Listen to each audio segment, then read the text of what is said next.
નડિયાદમાં સ્થાનિક સ્વરાજ્યની ચૂંટણીને લઈને ભાજપ દ્વારા ભવ્ય શક્તિ પ્રદર્શન કરવામાં આવ્યું છે। ધારાસભ્ય પંકજ દેસાઈની આગેવાનીમાં તમામ ઉમેદવારો એક જ ટ્રકમાં બેસીને ઉમેદવારી પત્ર ભરવા માટે પહોંચ્યા છે। આ પ્રસંગે ભવ્ય રેલીનું પણ આયોજન કરવામાં આવ્યું હતું, જેમાં મોટી સંખ્યામાં ભાજપના કાર્યકરો જોડાયા હતા। નડિયાદ મહાનગરપાલિકા ચૂંટણીને લઈને ભાજપે જોરદાર દાવેદારી રજૂ કરી છે। ધારાસભ્ય પંકજ દેસાઈ અને ખેડા જિલ્લા ભાજપ પ્રમુખ નયનાબેન પટેલની આગેવાનીમાં ભવ્ય રોડ શો યોજાયો હતો। ભાજપના 13 વોર્ડના ઉમેદવારો સૌપ્રથમ સંતરામ મંદિરે પહોંચ્યા હતા, જ્યાં સંતરામ મહારાજના આશીર્વાદ મેળવી ભવ્ય રોડ શોની શરૂઆત કરવામાં આવી હતી। ત્યારબાદ તમામ ઉમેદવારો એક જ ટ્રકમાં સવાર થઈ શક્તિ પ્રદર્શન સાથે નડિયાદ કલેક્ટર કચેરીએ પહોંચી ઉમેદવારી નોંધાવી હતી।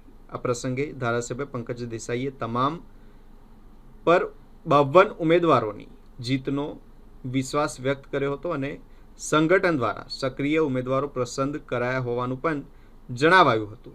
તેમણે વિપક્ષ પર આકરા પ્રહારો કરતા કહ્યું હતું કે મતદારો ખોટા દાવાઓ કરનારને યોગ્ય જવાબ આપશે।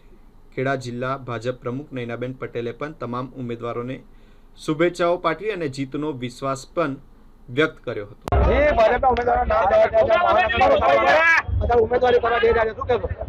આજે નડિયાદ મહાનગરની પ્રથમ વખત નગરપાલિકામાંથી મહાનગર બન્યું છે અને મહાનગરના 13 વોર્ડના 52 ઉમેદવારો આજે એક સાથે ઉમેદવારી પત્ર ભરવા જઈ રહ્યા છે। એટલો ઉત્સાહ દેખાઈ રહ્યો છે કે પ્રથમ વખત મહાનગર બની રહ્યું છે અને આટલા 52 ઉમેદવારો એક સાથે ફોર્મ ભરી રહ્યા છે। આવનારા સમયમાં અમે મહાનગરનો આપણા વડાપ્રધાન નરેન્દ્રભાઈ મોદી સાહેબના અને ગુજરાતના મુખ્યમંત્રી માન્ય ભૂપેન્દ્રભાઈ પટેલ સાહેબના નેતૃત્વમાં જે પ્રકારે વિકાસ થઈ રહ્યો છે એ જોતા નડિયાદ મહાનગરમાં 52 ઉમેદવારો ભારતીય જનતા પાર્ટીના જીતશે। નડિયાદના નગરજનોનો એટલો ઉત્સાહ છે કે મહાનગરમાં પ્રથમ વખત સ્પષ્ટ બહુમતીથી કેસરીઓ લહેરાશે।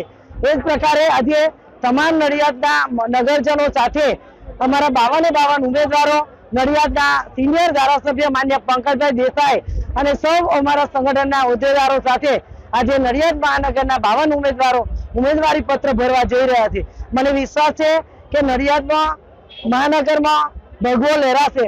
સાથે સાથે ખેડા જિલ્લાની જિલ્લા પંચાયતની 42 સીટો, મહુ તાલુકા પંચાયતની 174 બેઠકો, ખેડા જિલ્લાની 4 નગરપાલિકાની 74 બેઠકો અને બંને નગરપાલિકાની મહેમદાવાદની 3 અને મહુધાની 1 એમ બાય ઇલેક્શન કુલ મળીને 374 ઉમેદવારો ખેડા જિલ્લામાં આજે ઉમેદવારી પત્ર ભરવા જઈ રહ્યા છે।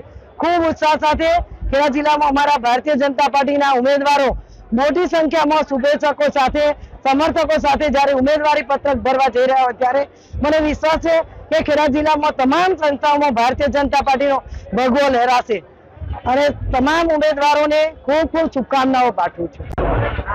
સૌપ્રથમ તો અમારા ભારતીય જનતા પાર્ટીના પ્રમુખ શ્રી જગદીશભાઈ પંચાલ સાહેબ, અમારા માનનીય મુખ્યમંત્રી શ્રી ભૂપેન્દ્રભાઈ પટેલ સાહેબ, અમારી ભારતીય જનતા પાર્ટીની સમગ્ર ટીમ, ખેડા જિલ્લાની ભારતીય જનતા પાર્ટીના પ્રમુખ શ્રી અને ખેડા જિલ્લાની ટીમ, નડિયાદ શહેરની ટીમ અને આજે 52 કાઉન્સિલરો જેને આજે ઉમેદવાર તરીકે ભારતીય જનતા પાર્ટીએ જાહેર કર્યા છે, ત્યારે હું એટલું કહીશ ચોક્કસપણે કે આ જે ટીમ મૂકી છે એ બિલકુલ સક્રિય ટીમ મૂકી છે અને સક્રિયતાથી વોર્ડમાં કામગીરી કરે અને મારા સુધી પ્રશ્ન ના આવે એવી ટીમ ભારતીય જનતા પાર્ટીએ મૂકી છે।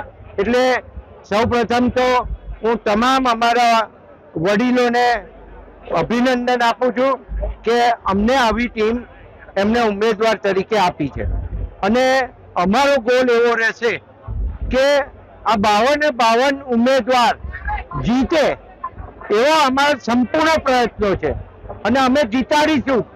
અને એ પણ કહું કે આ નડિયાદનો વિકાસ આજે 20 વર્ષ પહેલા નડિયાદ શું હતું અને આજે નડિયાદ શું છે એ લોકો જાણે છે અને છેલ્લા 1.5 વર્ષની અંદર કોર્પોરેશન બન્યા બાદ જે વિકાસના કામો મંજૂર થયા છે એ પ્રગતિ હેઠળ છે।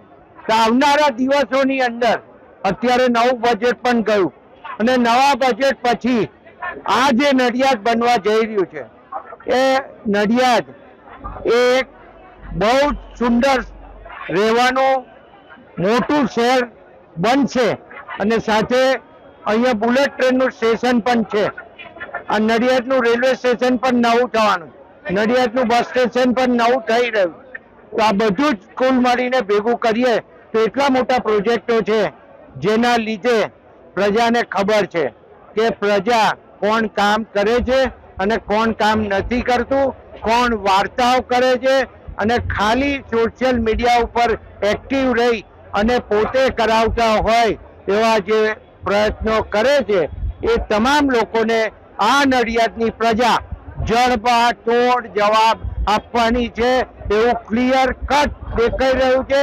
અને અમારી 52 જણની ટીમ સંપૂર્ણ એક બનીને નેક બનીને ભારતીય જનતા પાર્ટીને વફાદારીથી બધા 52 ઉમેદવાર જીતે એવા સૌ કાઉન્સિલરો પ્રયત્ન કરવાના છે.